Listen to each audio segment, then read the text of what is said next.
বিসমিল্লাহির রহমানির রহিম।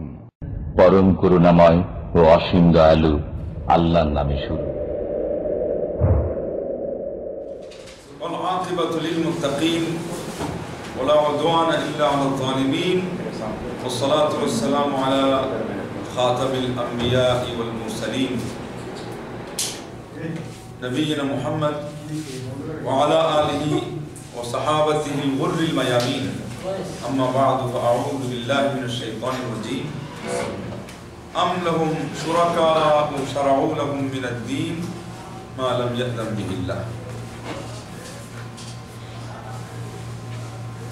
বিষয় যখন সামঞ্জস্যপূর্ণ হয় তখন একটার সাথে যে দলিল প্রমাণ উপস্থাপিত হয় আরেকটার সাথে সেটাই এসে যায়। সূরা শূরা 21 নম্বর আয়াত, এটাই এখানকার গুরুত্বপূর্ণ একটি আমাদের উৎস। আল্লাহ কোরআন এখানে বলছেন, তাদের কি এমন শরীক আছে আল্লাহর সাথে যে ব্যাপারে আল্লাহ অনুমতি দেননি, তারা তাদের জন্য কিছু দিন হিসেবে প্রবর্তন করবে। অর্থাৎ কোন একটা করণীয়, একটা বর্জনীয় আদেশ নিষেধে আল্লাহর সাথে কাউকে শরীক করার কোন অধিকার কারণেই মহান রব্বুল আলামিন আহকামুল হাকিমিন এই কথাই এই আয়াতের মধ্যে বুঝিয়েছে। কিন্তু আমরা যদি বর্তমান প্রেক্ষাপট দেখি, বিশেষ করে আর অন্যদের কথা বাদই দিলাম, আমাদের প্রিয় মাতৃভূমি যেখানে ৮৬ থেকে ৯০% মুসলমান এবং আল্লাহ প্রেমিক যাকে বলেন, আল্লাহ ভক্ত বলেন একটু মার্জিত ভাষায়, রাসূল ভক্ত সাল্লাল্লাহু আলাইহি ওয়াসাল্লাম, কুরআনের যাকে বলে নামে নিবেদিত প্রাণ, এই মুসলমান ভাইগুলো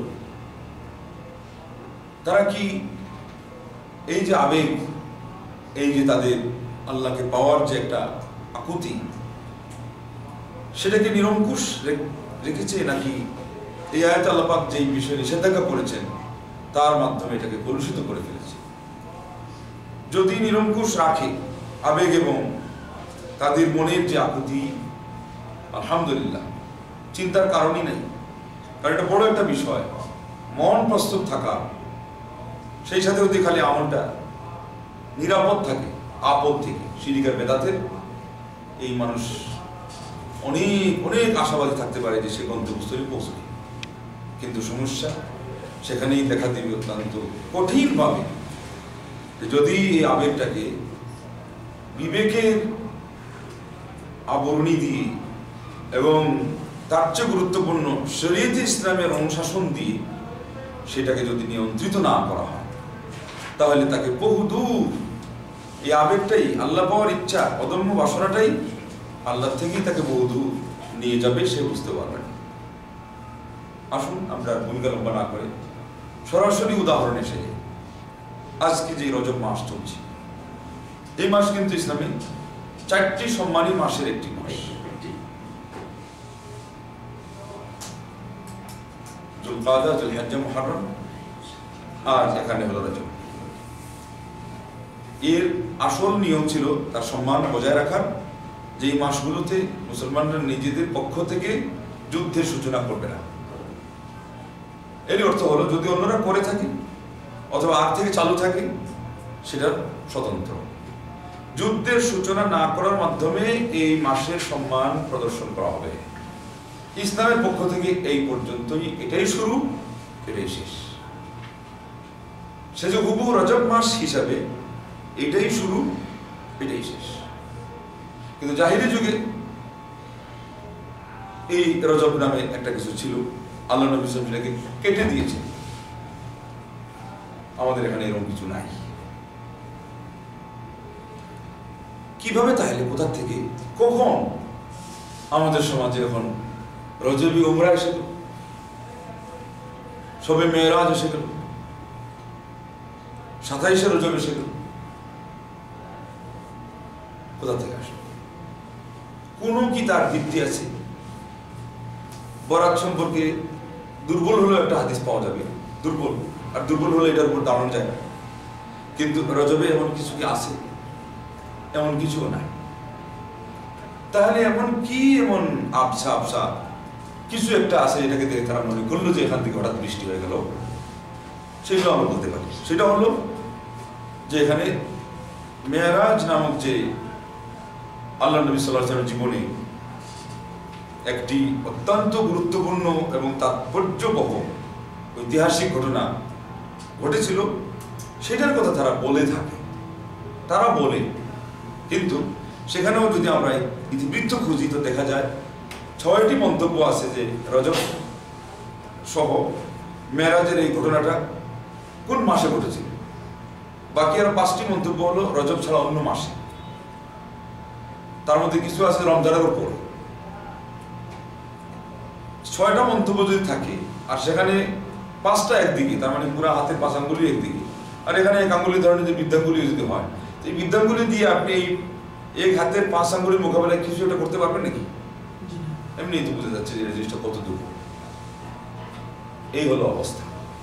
এরপরে থাকলো জমি যদি আপনি পান, জমি আপনি পাইলেন, ধরে নেন যে রজবে সাব্যস্ত হয়েছে, এমনকি 27-এও হয়েছে। এর মধ্যে আমরা বললাম রজবে হয়েছে কিনা 6টা মন্তব্য, 27-এ যে হয়েছে এটার আর একটাও নেই, এটা বানায় গেছে, কোনো ব্যক্তি নেই ঐতিহাসিক।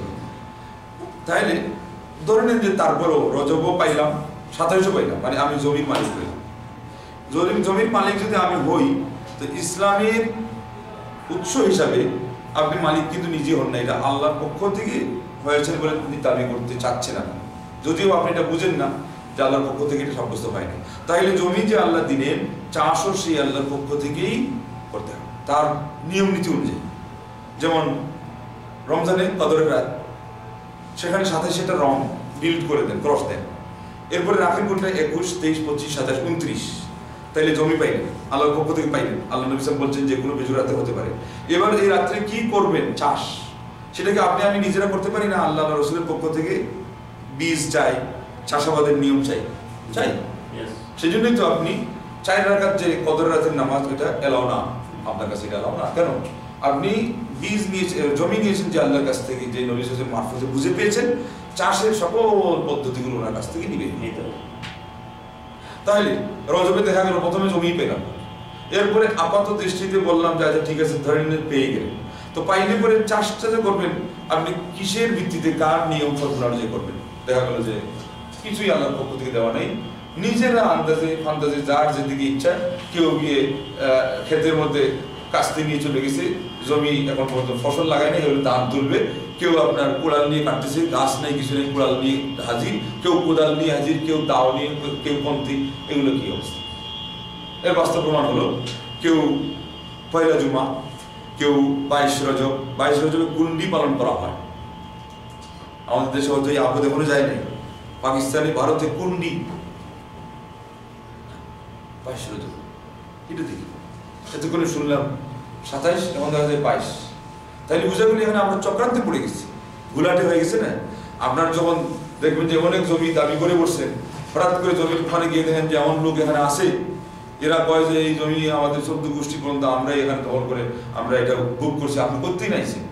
তখন আপনি এই যে কাগজ নিয়ে গেছেন, এটা হয়ে গেছে অনেক সাদা পাতা, এটা কিচ্ছু কাজ দেবে, কলা পাতার মতো। এই যে এখানে ফর্সা, এখানে এই দলিল কয় যে এগুলা গুল্লায় যাবে, আমরা যুগ যুগ ধরে এখানে ভোগ করতেছি।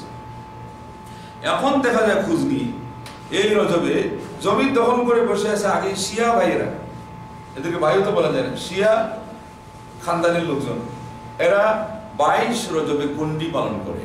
কেন? এই 22 রজবে আমির মুয়াবিয়া রাদিয়াল্লাহু তাআলা আনহু ইন্তেকাল করেছে, এবং এই কুন্ডি পালন করে কোন রাগ ঝাল মিটানোর জন্য যেদিন ওমর রাদিয়াল্লাহু আনহুকে হত্যা করা হয়েছিল, সেই দিনই তারা একাধারে চক্রান্ত করেছিল, প্ল্যান করেছিল, ওই রাত্রেই ওমর এবং মুয়াবিয়া এই দুইজনকে দুনিয়া থেকে উঠাই দিতে হবে। চিন্তা নেই। যখন পারল না, তখন 22 রজবে আমির মুয়াবিয়া মারা গেলেন।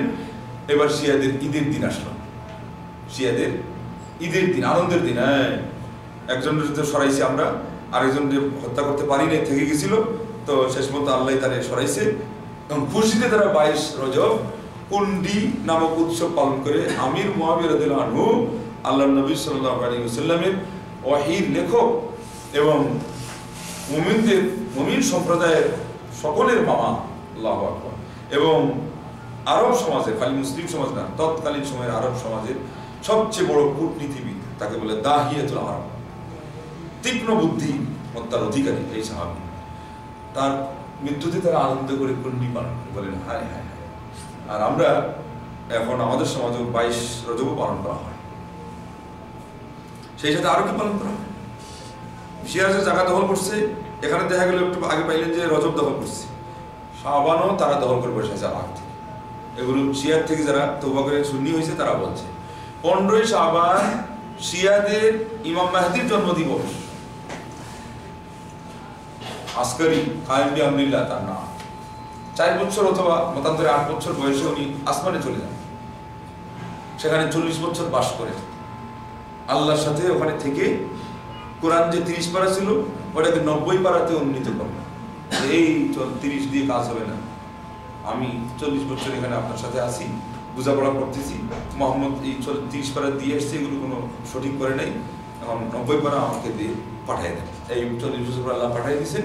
উনি একটা আছে পাহাড়, এটার নাম হলো সুররামান্ডায়, ওখানে লুকাইয়া আছেন, লুকায়িত আছেন।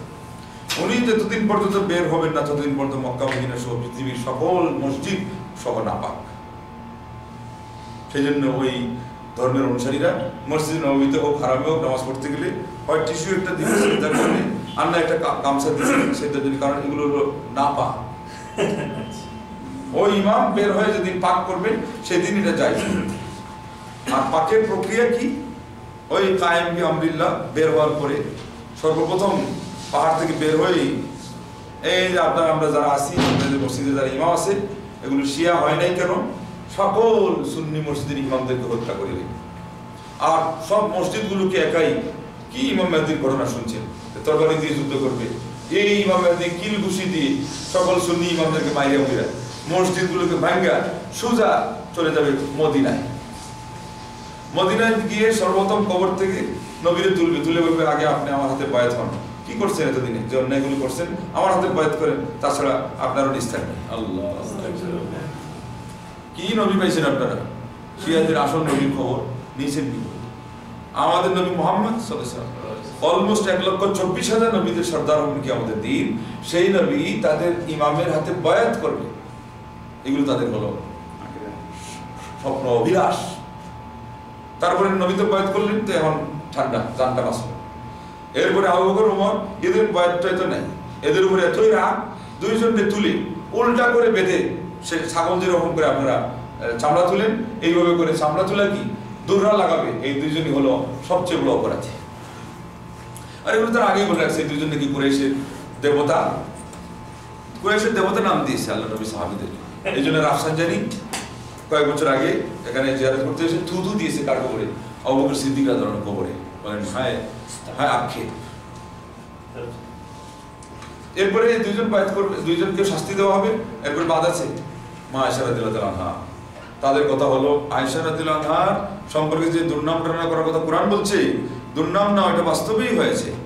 এই জন্য এবার বাকি থাকলো সিদ্দিক আকবর রাদিয়াল্লাহু আনহুর কন্যা, আল্লাহু আকবার, মুবাররাতুন মিন ফাওকি সাব'i সামাওয়াত উনজিলা আলাইহা আল কুরআন ইউতলা ইলা ইয়াউমিল কিয়ামা। যার সার্টিফাই করতে গিয়ে, যার সম্পর্কে বলতে গিয়ে মন্তব্য করতে গিয়ে আলেমগণ বলেন যে এই সেই মা যার জন্য 7 আসমানের উপর থেকে কোরআন নাজিল হয়েছে, তার সাফাই বর্ণনা করতে গিয়ে এই কোরআনে এই আয়াত কিয়ামতের আগ পর্যন্ত পঠিত হবে। তারা বলছেন না, মা আয়েশা নিশ্চয়ই অপরাধে জড়িত ছিলেন এবং এই মুহাম্মদ সাল্লাল্লাহু আলাইহি ওয়াসাল্লাম সহ কেউ তার শাস্তি জারি করেনি। তাদের ইমাম মা আয়েশাকে শাস্তি দিলেন। কি খুব! তো আসল কথা হলো পাগলে কি না পায়, ছাগলে কি না খায়। এদের ক্ষোভের কারণে শেষ পর্যন্ত আপনারা এতক্ষণে দেখলেন যে আবু বকর সিদ্দিককে মারছে। আর এর আগে আল্লাহ নবীকে বয়াত করে যে মাইরটা দিল, এর চেয়ে মানসিক মাইর আছে? নবীকে যদি বলেন তার হাতে বয়াত করতে হবে, যে এই নবীর মর্যাদা কিছু রাখছে? সম্মানী মানুষের তো আসল সম্পদ হলো মান। তো নবীর মান যেখানে ভেঙে করলো খান খান, আর থাকলো কি? আর এরপরে তার দুইজন সাহাবীকে মানে দুর্রা লাগাচ্ছে, দুর্রা যাকে বলে দণ্ডবিধি। এরপরে উম্মুল মুমিনিন আয়েশা রাদিয়াল্লাহু আনহা, তার থাকলো কি? এই জন্য এরা এমন পাগল হয়েছে যে এরপরে তাদের মন্তব্য শুনলে বুঝবেন যে কি পরিমাণ মাতাল। কয় যে নবী মারা যাওয়ার পরে সাহাবাদের মধ্যে একজন মুসলমান থাকেনি, মাত্র 3 জন ছিল, আলী, সালমান ফার্সি আর মিকদাদ ইবনুল আসওয়াদ, বাস। তো এই 3 জন হিসাব করলে দেখা যায় তাদের এখানে কেউ নেই, 2 জন আছেন, আলী আর সালমান। তো এরপরে ফাতিমা রাদিয়াল্লাহু আনহা নাই, হাসান হুসাইন নাই। তাদের যে আলুল বাইতের নামটা তুলে, যে স্লোগানটা তুলে অন্যান্য সকল সাহাবাদের কাফির বলার সুর তুলেছিল, এমন পাগল হয়ে এমন বিভোর হয়েছে মাতাল যে এরপরে অন্যদেরকেও সাট করে ফেলছে, মানে বলে না যে নিজের পায়ে নিজে কুড়াল মারা, এটা মারছে। আর রাখলো কারণ 3 জন ছাড়া বলে আর 3 জনকে রাখার আরেকটা এখানে পায়তারা আছে। ওই যেমন পাঞ্জাতনের একটা মন্ত্র আছে কুফরি শিরিকি, ঠিক তৃতীয়বাদের যে একটা বৃত্তচক্র আছে, একের ভিতরে 3 খ্রিস্টানদের ধর্মের মাধ্যমে এটা প্রবর্তন হয়েছে, ওইটা কিন্তু তারা এখানে বাস্তবায়ন করতে চাচ্ছে। তারা বলে যে ওই যে আপনার সালমান ফার্সিকে মানলো, সে আলীকে মানলো, যে আলীকে মানলো সে এই আপনার আল্লাহকে মানলো। এইভাবে করে তাদের ইসলাম এখানেই শেষ। বলে নাউযুবিল্লাহ। সালমান ফার্সির নামে কিছু তবজব আছে, সিন সিন সিন কয়েকবার লিখলে যাকাত আদায় হয়ে যায়। আলী রাদিয়াল্লাহু আনহুর নামে কয়েকবার কিছু তবজব আছে, ওইটা বললে হজ আদায় হয়ে যায়। আর অজু গোসল ছাড়া নামাজ হয়ে যায়। যত বেশি বিনা অজুতে নামাজ পড়বে সব বেড়ে যায়, সব যত বাড়াতে চাইবেন, খালি অজু ছাড়া নামাজ পড়বে। বলে নাউযুবিল্লাহ। কাবাগরের আশপাশে যদি কোনো শিয়া আপনার কাছে পড়ে, তো দুর্গন্ধে আপনি কিন্তু বাঁচতে পারবেন না, খবর আছে। তো কোনো সময় হয়তো ধরা না খাওয়ার কারণে এগুলো করে আর কি সাফ সুতরা হয়ে যায়, কিন্তু অজু তো নেই। এরা অজু ছাড়া নামাজ পড়ে শিয়া, জানেন। আর এর চেয়ে বড় কথা হলো এদের গোসল কোথায়? এই যে মোতা যে করে, একটা ইরানি মেয়ের সাথে একবার মোতা করলে আপনার মর্যাদা ইমাম হুসেনের সমান হয়ে গেল, দ্বিতীয়বার করলে ইমাম আলীর সাথে মিশে গেলেন, সমান, আলী আর আপনি সমান। চতুর্থ খলিফার আপনি 2 বার জিনা করার কারণে সমান। আর 3 বার যদি করেন তা আপনি সরাসরি মুহাম্মদ সাল্লাল্লাহু আলাইহি ওয়াসাল্লামের মর্যাদা পেয়েছেন। নবীর আবার অমল করলে এই জায়গায় 3 বার জিনা করাইলে নবীর মর্যাদা পেয়েছেন। এগুলো কি কোনো মানব শ্রেণীর না কোন দানব শ্রেণীর না কোন জঙ্গলি জানোয়ার, কি করবে? এগুলো তাদের ফতোয়া। আবার খোমেনি ফতোয়া জারি করছে, একবার একটা ইরানি মেয়ের সাথে মুতা করবেন 500 শহীদের সব, যা 500 শহীদ পাইকারি ধরে খালি সব আর সব বিধি করতেছে খোমেনি তার পকেট থেকে। আল্লাহ আল্লাহ আল্লাহ, এইগুলো ধর্ম। না এটা পরের কথা, কিভাবে এখন তো এগুলো কেন হজ্জের যে লাইসেন্সটা দেয় সেটাও তো, এগুলো হলো সব রাজনৈতিক বা পলিটিক্যাল, এগুলো হলো মানে যে বাস্তবায়ন করার কিছু নিয়ম আছে, মানে পরিস্থিতি ধরে রাখা, স্থিতিশীল করা। কারণ এটাকে কেন্দ্র করে এখন তারা এই বিধর্মীরা এদেরকে ব্যবহার করে, তখন আপনাকে এখন পর্যন্ত যে অবস্থায় আল্লাহ রাখছেন, ওদেরকে নিয়ে যদি আপনি আসল অ্যাকশনে যান তো এই অবস্থা থাকবে না। ওরা হলো গুটি, ইসরায়েলেই কিন্তু সবচেয়ে বেশি ব্যবহার করে এদেরকে। অথচ বাহ্যিক দেখবেন যে তার আস্ফালন দেখে মনে হয় যে আরে বা দুনিয়াতে এর চেয়ে বড় মুসলমান আসেন, কিন্তু দুনিয়াতে তার চেয়ে বড় ফাসিক ফাজিল একটু আগে যা দেখলেন কেউ নেই। 6 বছরের মেয়ে, আজকে আপনি শুনে জিব্বায় কামড় দেন যে টিএসসি ভবনের ওখানে বা কোথায় যে ধর্ষণ হলো, আপনি জিব্বায় কামড় দেন যে আমরা কোন জঙ্গলে আছি। কিন্তু 6 বছরের মেয়েকে সে ধর্মীয় লাইসেন্স দিয়ে ভাড়া করে সারা রাত ব্যবহার করতে পারে ইমাম খোমেনি। ইরান থেকে ইরাকে গিয়ে যখন ওই মোতা করার জন্য মেয়ে পাইল না, ওই বাসার মালিককে বললো তোমার কি মেয়ে আছে নাকি? বলে আছে। কয় বছর? 6 বছর। বলে আমার ভাড়া দাও। বলে নাউযুবিল্লাহ। ওই মোতা কন্ট্রাক্টে বিয়ে এটাকে জায়েজ করতে করতে এখন মেয়েদের এই অঙ্গকে ভাড়া নেওয়ার মাসলাও সে বাইর করছে। নিচে তো নিচে 6 বছরের একটা বাচ্চা, শিশু বাচ্চা। বলে নাউযুবিল্লাহ। এবং মুসৌই নামে একজন আলিম ছিলেন, তিনি তার সাথে সবসময় সফরে থাকেন। উনি তওবা করে বই লিখে বলছেন যে সারা রাত আমি শুনেছি ওই বাচ্চাটা, কচি বাচ্চার আর্তনাদ শুনেছি, কিন্তু তার আর্তনাদে সারা দেওয়ার মধ্যে কোনো মানুষ ছিলেন না। কেন? ওই গাধা সম্প্রদায় এদের হাতে সব দিয়ে দিছে তুলে ধরে। এরা মানে নাপাককে পাক বললো পাক, আসমানকে জমিন বললো জমিন, পানিকে আগুন বললো আগুন, মানুষকে শ্রীগাল প্রভু বললো ওইটাই, হারামকে হালাল বললে হালাল। তাইলে এখান থেকে এটা অনুমান করতে পারেন যে আমাদের সুফি সম্প্রদায়ের মধ্যে যে অন্ধভক্তি আসছে, এটা কিন্তু আংশিক হলেও আসছে শিয়া সমাজ থেকে। এরা কি করছে? ওইগুলোর থেকে যা কিছু সংক্রামক রোগ আমাদের সমাজে, সুফি সমাজে গেছে, আমরা একটু দেখছি, আরো বাকি আছে। এই রাত্রে ইসলাহ রসুম জাহেরা বিকালামি ফাতিমা তাহেরা মোহাম্মদ হুসাইন ডাকুনু বইয়ের মধ্যে লিখছে এই সমস্ত কথা। তার মধ্যে লিখতে লিখতে লিখছে যে এই মধ্য শাবানে আমরা আমাদের ইমামের জন্ম উৎসব পালন করি, তো রাত্রে তো আমরা কোনো আলোকসজ্জা করি না, এই সুন্নি মুসলমান নামদারিরা আবার আলোকসজ্জা করে কেন? এটার উত্তর দিকে আবার তারা নিজেরাই বলছে আলোকসজ্জা এই জন্যই করে যে তাদের মা আয়েশা বলে রাদিয়াল্লাহু তাআলা আনহা রাত্রে আল্লাহ নবীকে কম্বলের নিচে শোয়াইয়া থইয়া উনি বাইরে চলে যেতেন। আর কোন দিকে ইঙ্গিত করছে সহজেই বুঝেন। রাত্রে স্বামীকে যে শুয়ে যে মহিলা বাইরে ঘুরে বেড়ায়, সময় শেষ রাত বলে কথা নাই, মধ্যরাত বলে কথা নাই, আর এরপরে মানুষ লাইট জ্বালাইয়া পুরো উম্মতে মুসলিমা খুঁজে বেড়ায়, তাইলে কোথায় যেতে পারেন? তারা যেটা বলছে সেটার কথা বলছে। আমাদের তো এগুলো শুনলে মানে হার্ট ফেল করে মরে যাওয়ার অবস্থা, অথচ তাদের কাছে এটা সহজ। এটা কোন প্রকৃতির কলিজা মানুষ, কি মুসলমান করবে?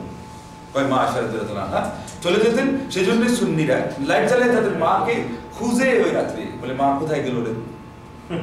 একজন মানুষ উনি চলে গেলেন, সারা সুন্নি মুসলমান লাইট জ্বালে বুদ্ধি কোথায়, বিবেক কোথায়? অথচ এগুলো লেখছে। এই যে কিতাবের নাম বললাম সেই কিতাবে ইসলাহ রুসুম জাহিরা বিকালামি ফাতিমাতিত তাহিরা, তারপরে রিজালুল কাশি, এরপরে হলো আপনার এই এই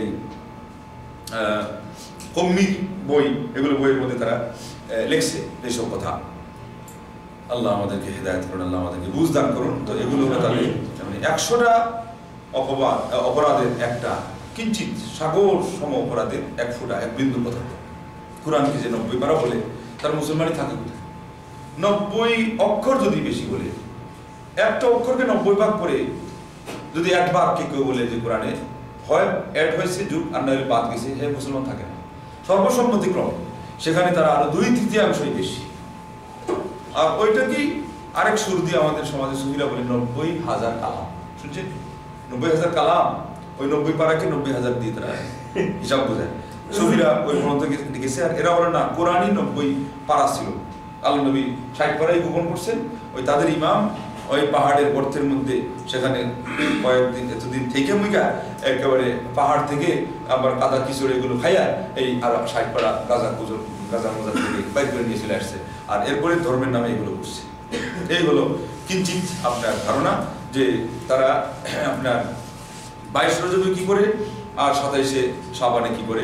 আমাদের মাঝখানে যে ঘটনা ছিল মেরাজকে কেন্দ্র করে আমরা দিকে চলে আসি, তাইলে 27শে মেরাজে তো কিছুই হয় নাই। কিন্তু এখানে আরেকটা ভিত্তি তাদের কি, যে 50 বছর 7 মাস 40 বছর 7 মাস উমর হইতে মেরাজেতে গেলেন নবী আল্লাহর হুকুমে বানাইলেছে। তো এইটা বানাইলেছে যখন, এবার এটা হয়ে গেছে খায়রুল হাসরের পুঁথি। আর আপনার আনোয়ারা উপন্যাসের চেয়ে আরো উন্নত, কারণ এর শ্লোক আছে। শ্লোক যদি বলে আমাদের দেশে আর কোনো কিছু দরকার নেই। কোরআনের আয়াত ফেক, এক যুগ এরকম ছিল। আল্লাহ আল্লাহ করেন ভাই, শুনেন মুমিন করেন। মোহাম্মদ হানিফার কিছু শুনেন বিবরণ, 12 জঙ্গ করে মর্দ কিতাবে খবর, কিতাবে লেখা আছে কিতাবে খবর। আর 13 জঙ্গ লেখা হয় টঙ্গির শহর, ছিলেন তো গাছগুলির ওখানে। দুধে চলে 30 মন করে জল পান, 80 মন খানা পূর্ণ খায় শোনা না।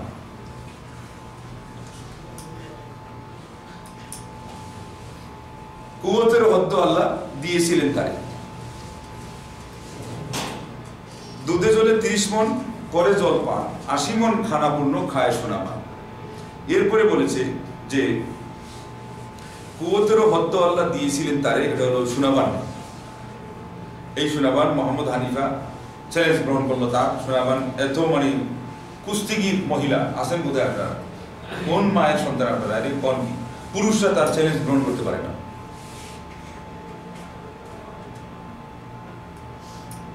সোনাবান নামে নারী ছিল সে শহরে, কুওয়াতের হদ্দ আল্লাহ দিয়েছিলেন তার।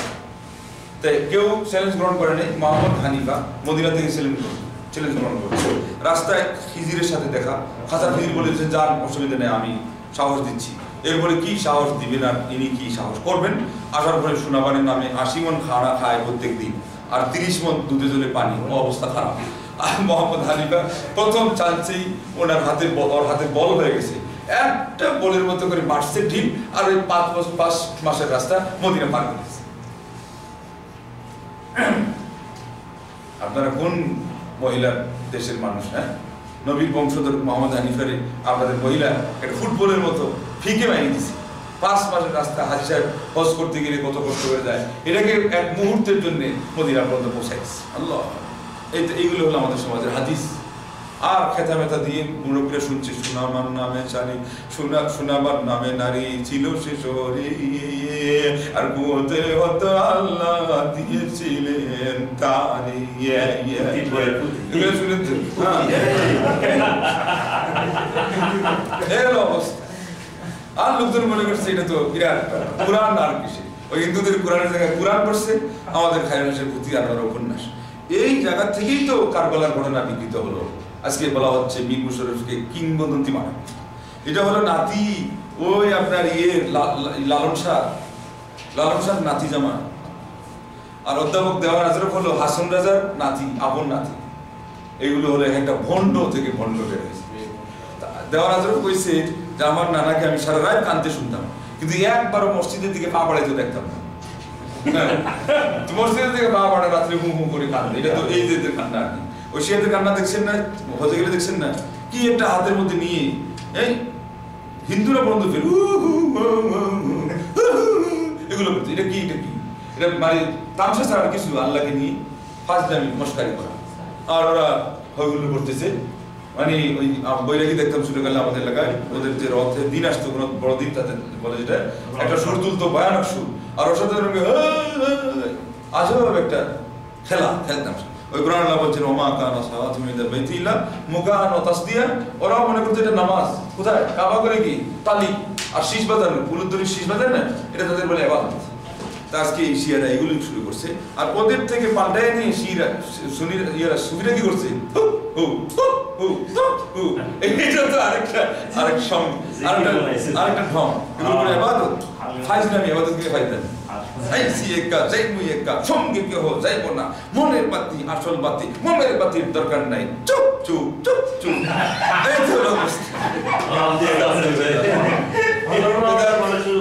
বেদাত আর শ্রীমতবাদ আসছে কোথা থেকে আপনাদের এই শিয়াদের থেকে আপনারা নিয়েছেন কিন্তু দেখছেন যে এটাকে হুবহু এরকম রাখলে বাজারে বিক্রি হবে না হিন্দুদের হুবহু 12 চাঁদের 13 পূজা রাখলে বাজারে বিক্রি হবে না এবং 12 চাঁদের 13 পর্ব করতে হবে দুর্গাকে দরগা করতে হবে এবং ওই আপনার তাদের ওই ক্ষীরকে কলা চাউল কলাকে ক্ষীর বানাইতে হবে এবং এই কাজ করছে তৌহিদের ওই চিরসেবক ভুলিয়ে গিয়েছে সে থাকবি দুর্গা নামের কাছাকাছি প্রায় দরগায় গিয়ে লুটাইসি ওদের যেমন রামনারায়ণ এদের যেমন মানিক পীর ওদের চাল ও কলার সাথে মিশিয়ে গিয়েছে এদের ক্ষীর তো এই হলো অবস্থা দুর্গা এরপরে তাসাউরে সে গুরু ধ্যান ওই গুরু ধ্যান হিন্দুদের তাসাউরে সে ওদের হলো চেলহাম ওটাকে চক্র বানাইছে এইভাবে করে আপনার ওদের ছিল পদপ্রান্তের প্রণিপাত ওইটাকে এখন আমাদের নমস্কারকে পদপ্রান্তের প্রণিপাত বা ওইটাকে আবার ওই যে আমাদের এই কি বানাইছে এটাকে সালাম যেটা পায়ে করে সালাম দেয় না কদম বুসি বানাইছে কদম বুসি হুবহু অন্য নাম দিয়ে ওই জিনিসগুলোকে আজকে মুসলিম সমাজে নিয়ে আসা তো আমরা চলে আসি এই মেরাজ বা রজবে মেরাজের যে ঘটনা এটা আজকে বলে শেষ করাও যাবে না এটা ঘটনা আপনাদের অনেকেরই অজানা নাই তবে সেখানে যা হয়েছিল নামাজের কথা হয়েছিল শিরিক করলে কেউ মাপ পাবে না একটা নেকি করলে তার 10টা সওয়াব লেখা হবে এবং এই রাত্রিতে সকল মানুষকে মাফ করা হলো দুইজন মানুষকে মাফ করা হবে না যে দুইজনে শরীয়তি কোনো কারণ ছাড়া একজন আরেকজনের সাথে মনোমালিন্যতা রাখে একজন মুসলমান একজন আরেকজনকে ভালোবাসে না অন্তর দিয়ে ভালো হিসাবে নেয় না অন্তরকে সাফ রাখে না আল্লাহ নবী সাল্লাল্লাহু আলাইহি ওয়াসাল্লাম বলছেন আল্লাহ পাক বলেন ওই দুজনকে আল্লাহ পাক বলবেন যে ফেরেশতাদেরকে বলুন ছেড়ে রাখো যতক্ষণ পর্যন্ত ওরা নিজেরা সুরাহা না করেছে একজন আরেকজনকে ভাই হিসেবে না নিয়েছে এদের মাফ হবে না কদরের রাত যাদের যেখানে আল্লাহ পাক এত মানুষকে মাফ করবেন কিন্তু এই দুইটা মানুষ এই মানুষগুলোকে মাফ করবেন না যেখানে মুশরিককে মাফ করছেন না সেই জায়গায় এই লোকগুলো অকারণে একজন আরেকজনের সাথে মনোমালিন্যতা রাখা অথচ আজকে আমাদের সমাজে এটা হয়ে গেছে একটা বেধি ইনি এই ডিস্ট্রিক্টের ওনার সাথে আমার কোনো খাতির নেই খাতির তো নাই বরং খারাপ আর এই ডিস্ট্রিক্ট মানুষ নাকি আরে কই না 100 খারাপ জব্বর খারাপ এখন বদের হাড্ডি এগুলো কি ডিস্ট্রিক্টের কারণে একজন আরেকজনকে খারাপ জানে চেহারার কারণে বলছে এই চেহারা না নাকটা দেখলেই আমার রাগ উঠে যায় এমন রাগ উঠে আরে এটা নাক কে দিচ্ছে আপনি দিচ্ছেন নাকটা আপনি নিয়ে আসছেন আরেকটা আওয়াজ আছে এই আর কথাই করছিলেন আওয়াজ মানে কি টক জারে কয় দুনিয়াতে এমন কোনো টক মানে তেঁতুলো নেই এগুলো কি এগুলো মেজাজ দিচ্ছে ইসলাম নেই আপনি মেজাজকে গুড়েবালি না করা পর্যন্ত ইসলাম কোথা থেকে অবলম্বন করতে পারবেন তো যাই হোক অনেক কথা আছে যে কোনো অকারণে শরীর কারণ ছাড়া শরীরের কারণে এর মানে তো হলো আল্লাহ না পছন্দ করেছেন বলে আপনি না পছন্দ করেন সেটার কারণে ওমর রাদিয়াল্লাহু আনহু এক ছেলের সাথে বয়কট করেছেন পর্যন্ত তিনি বলছেন যে এই আল্লাহর ঘর থেকে আল্লাহর বান্দীদেরকে কে মানা করবে ওনার এক ছেলে বলেন যে না, পরিবেশ নষ্ট হয়ে গেছে, আমি আর যাইতে দেবো না। তো ওমর বলেন যে আমি বলতেছি যে আল্লাহর ঘর মসজিদ থেকে এটা মানা না করার কথা নবী বলছেন, আর তুই বলিস বয়কট মানে আটকাই রাখবি, তো তোর সাথে আমার কথাই বলবো। এরপরে মারা যাওয়ার আগ পর্যন্ত কথা হয় না। তাই সেটা আবার আলাদা বিষয়। আল্লাহর উদ্দেশ্যে আপনি ওই যে একে বলে আল্লাহর উদ্দেশ্যে বন্ধুত্ব, আল্লাহর উদ্দেশ্যে শত্রুতা, সেটা আলাদা। কিন্তু এটা হলো দুনিয়াবি কোনো কারণ এবং অগ্রহণযোগ্য শরীর কোনো কারণে আপনি অপছন্দ করেন, এটা মাফ করা হয়। যাই হোক, এই হলো তার বিশেষ যে ঘটনাগুলো ঘটছিল। অতএব মেরাজকে কেউ কদর করতে চাইলে এই মাসালাগুলোকে সামনে রাখবে। সবচেয়ে গুরুত্বপূর্ণ এখানে শিরিক থেকে বেঁচে থাকার পরে পরে নামাজ, 5 ওয়াক্ত নামাজ পড়বে। আল্লাহ নবী মারা যাওয়ার আগে ওসিয়ত করেছেন আসসালাম সালাহ ওয়ালাকাতা ইমানুকুম, নামাজ নামাজ এবং তোমাদের অধীনস্থ যারা এদের অধিকার দাও। তাই নামাজ দিয়ে আল্লাহর অধিকারের কথা বুঝিয়েছেন এবং অধীনস্থ দিয়ে মানুষের অধিকারের কথা বুঝিয়েছেন। সেটা ছিল আজকে শিক্ষণীয় বিষয়। সেগুলো বাদ দিয়ে কোথা থেকে কোথায় ব্যয়ের বাড়ির তরমুজ লইয়া যায়, আমার নবী আল্লাহর বাড়িতে তাশাহুদ লইয়া হাজির হয়। তাহিয়াতু লিল্লাহি ওয়াস সালাওয়াতু ওয়াত তাইয়্যিবাত। কি যে কইল আর কি শুনাইলো, সুর শুনাইলেছে। আচ্ছা শুনেন, ঘটনা হলো ওই যে ওই দিন সূরা নবীর কবরের কথা শুনছিলেন, এটা আরেকটা ওই কাহিনী। সেটা কি জানেন? বাট মেরাজের রাত্রে কেবল আল্লাহ নবী সাল্লাল্লাহু আলাইহি ওয়াসাল্লাম নামাজের অস্তিত্ব নিয়ে আসতেছেন, তার মানে বীজ আনতেছেন। তাশাহুদ হলো বীজেরও গাছ হওয়ার পরে ডালের একটা অংশ, নামাজের শেষের অংশ। আমাদের বক্তা সাহেব বীজ পাওয়ার আগে গাছের ডাল পর্যন্ত আইনি বানাইছে, নবীকে দিয়ে তরমুজ বানায় ওইটা পাঠাচ্ছে আল্লাহর দরবারে। মৃত্যু কি পরিমাণে এবার দেখা দিতে হবে, কত বড় বানোয়ার কথা। নামাজের বর্ণনা এরপর থেকে তো আসলো, জিবরিল ওই দিনে আসছেন একটা বর্ণনা পাওয়া যায়, আর এরপরে আরো অনেক দিন এসে নামাজের যে চিত্র বলে দিলেন, তাতে তাশাহুদের প্রসঙ্গ অনেক পরে না। এখানে এই লোক দেখা যায় যে আপনার এই মানুষ মারা যাওয়া জন্ম নেওয়ার আগে মরণের কাহিনী নিয়ে শুরু করেছে গান, আর এই জন্য তো মানুষ কাঁদতেছে। আগা মাথা দেখার কোনো দরকার নেই, এমন সুর দিয়েছে বাবা, বলে কি বলে আকাশ বাতাস একেবারে মুহরিত করিয়া গেছে। কিটা কইছে বলে এটা মনে নাই, সুরের কারণে ভুল পড়ে গেছে। তার মানে আপনি গেছিল সুর শোনার জন্য, এই জন্য সে বেচারা সারা রাত খালি শান দিয়েছে গলাটারে, কেমনে সুরটা একটা দিয়ে পাগল করিয়া মাথাল বানাইয়া এরপরে টাকাটা নিয়ে এরপরে আমি ওদের পকেট উজাড় করিয়া ইমান আকীদা নষ্ট করিয়া আমলের মধ্যে বেদাত ঢুকাইয়া এরপরে আমি আমার কেশ গরম করিয়া বাড়িতে এসে ঘুমাইয়া পড়িয়া রইল। এরপরে মানুষ আর সুন্নতও চিনবে না, বেদাতও চিনবে না, আর আমাদেরও কষ্ট করা লাগবে না। হাদিসের ওয়ার্ক করতে যায়, এই হাদিস বলতে হবে এত নম্বর, এই হাদিস থেকেই পাওয়া যায়, ওই পাওয়া যায়, আর বলা লাগবে না। কারণ তাদেরকে তো আমরা সলিম বুঝ দিয়ে লেছি যে আমরা সুর দিয়ে যেটাই বই এটাই ধর্ম, কোরআন সুন্নাহ তোমাদের দেখার দরকার নাই, এই জায়গাতে তোমাদের যাওয়ার কোনো সাহস করারও প্রয়োজন না। এইভাবেই তো ধর্মের একটা ধারা পাল্টে দেওয়া হয়েছে। যাই হোক, এইভাবে করে করে আজকে আমাদের সমাজে তরমুজের কাহিনী দিয়ে ওয়াজ করে বলেন হরিণটা বান্ধা ছিল গাছেরই তলায়। এটা আগে শুনতাম ছোটকালে গানের কথা, এখন শুনি এটা বক্তাদের বক্তব্যের হেডিং। বলেন নাও, হ্যাঁ আল্লাহ তুমি মাফ করে, এই জাতি কি অবস্থা হবে। তো এইভাবে করে মেরাজ এইটাকে সম্পূর্ণভাবে পাল্টে দেওয়া হয়েছে, তার আসল ঐতিহ্য থেকেই তাকে সরিয়ে দেওয়া হয়েছে। আমাদের আজকে উচিত যে এই মেরাজ থেকে যে মূল কথাগুলো শিক্ষা হিসাবে যেগুলো নেওয়া সেগুলো নেওয়া, এবং এই যে বানোয়ার কাহিনী, সেই কাহিনীর মধ্যে আবার এটাও বলা হয়েছে ওই যে এক মহিলা শিকার করতেছিল না, তখন স্বামী তাকে মাছ কাটতে দিয়ে সে পাতালপুরে চলে গেছে, গিয়ে 10 বছরের সংসার করে 9 সন্তানের বাপ হয়ে এসে দেখে তার ওয়াইফ ওখানে মাছ কাটতেছে। স্বীকার করবেন না? এইটা হলো আপনার কেরামতি, যে আল্লাহ নবী সাল্লাল্লাহু আলাইহি ওয়াসাল্লাম সত্যিকার অর্থে মেরাজ করেছিলেন। এটা নিয়ে কোরআন দিয়ে সাব্যস্ত হয় না, এটা আমাদের সাধুতার মাধ্যমে যে ইমানিটিতে সাব্যস্ত হয় না, এটার জন্য এরকম গাঁজা করে একটা গল্প বানাইতে হয়। তো এই জন্য ওই যে বললাম রুচি নষ্ট করেছে। এখন আর আমাদের ওই আপনি চুন খাইয়া জিব্বা পড়েছেন, এখন আর দই দেখলে ভয় পায়, এখন খালি করে চুনা দাও চুনা দাও, চুন না দিলে জিব্বায় লাগে না, কেন জিব্বার তো লেভেল নেই। যে জিব্বা চর্দা খায় লেভেল নষ্ট করে, এটা কি দুনিয়ার সবচেয়ে সুস্বাদু আপনার মিষ্টি পানির মাছ খুব ভালো করে আমার ভাবি যদি পাক করেন, আপনার মুখে কিছু লাগবে? স্বাদও লাগবে না, গন্ধও লাগবে না, মজাও পাবেন না, আওয়াজও পাবেন না। উল্টা আরো ভাবির উপরে রাগ করে বলবেন যে কি পাকাইছো, ভাবি হইলো আমি তো ভালোই পাকাইলাম, তোমার হইলো কি? সেটা দেখা যাবে। ঘটনা হলো ওই জায়গায় যে চর্দা খাইয়া জিব্বা চালাইছে। তো আজকে আমাদের ধর্মের এই রুচিকে এইভাবে বিঘ্নিত করা হয়েছে, এবং কোরআন সুন্নাহর আসল তথ্য শুনতে রাজি না, রুচি হয় না, এগুলো অরুচিকর। অতএব আসুন এই মেরাজ থেকে আমাদের শিক্ষা নিতে হবে, রুচির কথা কিভাবে আমরা শিখবো এবং সঠিক কথা কিভাবে আমরা শিখবো। এবং মেরাজের যে কথাটা ইসলাম বলছে এতটুকুই, যে এটা সম্মানী মাস, করণীয় বলতে কিছুই নাই। আর যদি থাকতো তাইলে জমি যা চাষ হবে, তা চাষাবাদ হবে তার নিয়মে। অতএব ইসলাম যদি কিছু বলে নেই, তাহলে এটা এখানে আমাদের ওই যে উমরা হোক অথবা 27 রজব আয়োজন হোক, আর আয়োজন নামে শেষ পর্যন্ত ডাক পাড়াপাড়ি, শেষ পর্যন্ত মিটিং মিছিল, পুরুষ মহিলা একাকার হয়ে আপনার ওই চড়ুইবাতি করবে, এগুলো ইসলামের নাই, নাম বন্ধ নাই। আর শবে বরাতের কথা ইংরেজি যেটা বলো সেটাও নাই। আসুন আমরা প্রকৃত অর্থে ইসলামের ইতিহাসকে আমরা উদ্ধার করি এবং যেখানে যেটা করণীয় যেটা বর্জনীয় সেগুলোর প্রতি আমরা অগ্রসর হই। আমরা তথ্য নির্ভর এবং তথ্যনিষ্ঠ যে জিনিসগুলো, বস্তুনিষ্ঠ যে জিনিসগুলো সেগুলো শেখার চেষ্টা করি এবং সঠিকভাবে আমল করি, তাতে কমে আল্লাহ বরকত দিবেন। আর এই বেদাত থেকে আমাদের সমাজকে পরিষ্কার করার জন্য আমরা একটু আমাদের দায়িত্ব পালন করি, আমরা সেই কাজে ব্রতী হই। আল্লাহ যেন আমাদের সবাইকে তৌফিক দান করবেন। আমিন। আলহামদুলিল্লাহ রাব্বিল আলামিন।